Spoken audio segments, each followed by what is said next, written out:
ढींढसा साहब एक बहुत बड़े नेता, समाज सेवक और जिन्होंने छोटे इलेक्शन से लेकर के पार्लियामेंट राज्यसभा के जो माननीय सदस्य रहे हैं, पार्टी के विभिन्न पदों पर जिन्होंने काम किया है, मेरे काफ़ी लंबे समय से ढींढसा साहब से ताल्लुक़ रहे हैं। मुझे बेटा जब चुनाव लड़ रहा था, उस चुनाव में भी आने का मुझे अवसर मिला था, और मैं जब लोकसभा में था तो ढींढसा साहब जब इकट्ठे कई बार शताब्दी से भी आना हुआ है। एक बड़े कद्दावर नेता सुखदेव ढींढसा वो रहे हैं। उन्होंने पंजाब को एक दिशा देने का काम किया है। मैं वाहेगुरु के चरणों में प्रार्थना करता हूँ कि उस दिवंगत आत्मा को अपने चरणों में स्थान दे, परिवार को, मित्रजनों को जो दुख हुआ है उसको सहन करने की ताकत दे, ऐसी मैं वाहेगुरु के चरणों में प्रार्थना करता हूँ।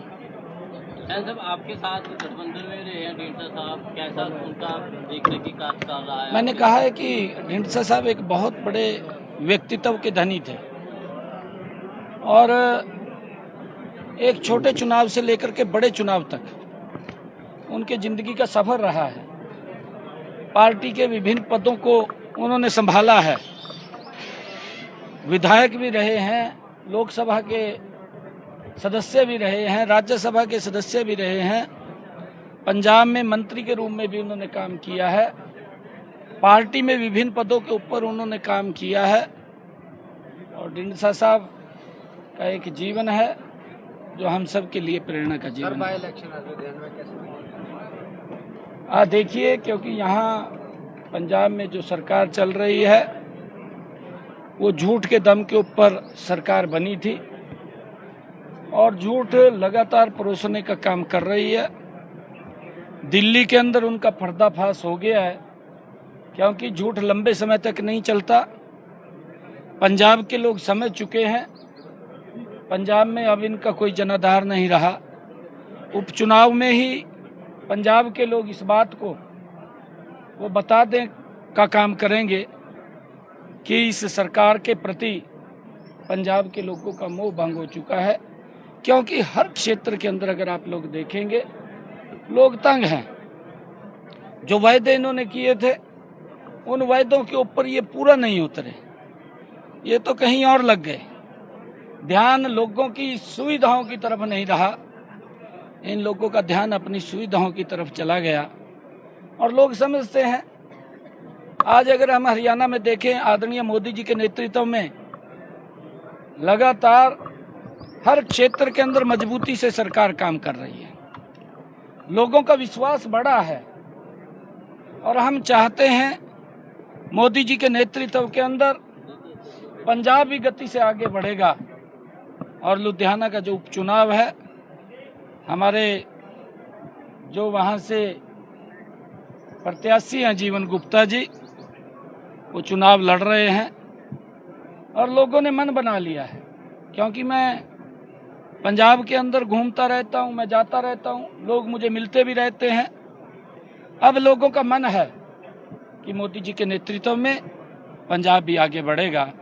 और जो सुविधाएं केंद्र सरकार ने चला रखी हैं वो तो एक भी योजना यहाँ लागू नहीं है। हम हैरान हैं इस बात से कि आज हर व्यक्ति को योजनाबद्ध तरीके से लाभ पहुंचाया जा रहा है, गरीब व्यक्ति को सशक्त और मजबूत किया जा रहा है। आयुष्मान कार्ड 5 लाख रुपए का लाभ, और जो हमारे बुजुर्ग हैं 70 साल से ऊपर के बुजुर्ग हैं, वो कोई भी है, माता है, बुजुर्ग है, उन सबको आयुष्मान से जोड़ करके अगर कोई दिक्कत बीमारी उनको हो जाती है, परिवार को उनके इलाज की चिंता नहीं है। चिंता अगर हम हरियाणा के अंदर देखें तो नरेंद्र मोदी और हरियाणा सरकार को है। परंतु मुझे बेटा जब चुनाव लड़ रहा था, उस चुनाव में भी आने का मुझे अवसर मिला था,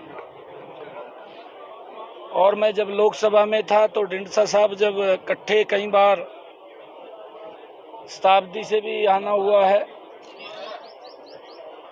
एक बड़े कद्दावर नेता सुखदेव ढींडसा वो रहे हैं, उन्होंने पंजाब को एक दिशा देने का काम किया है।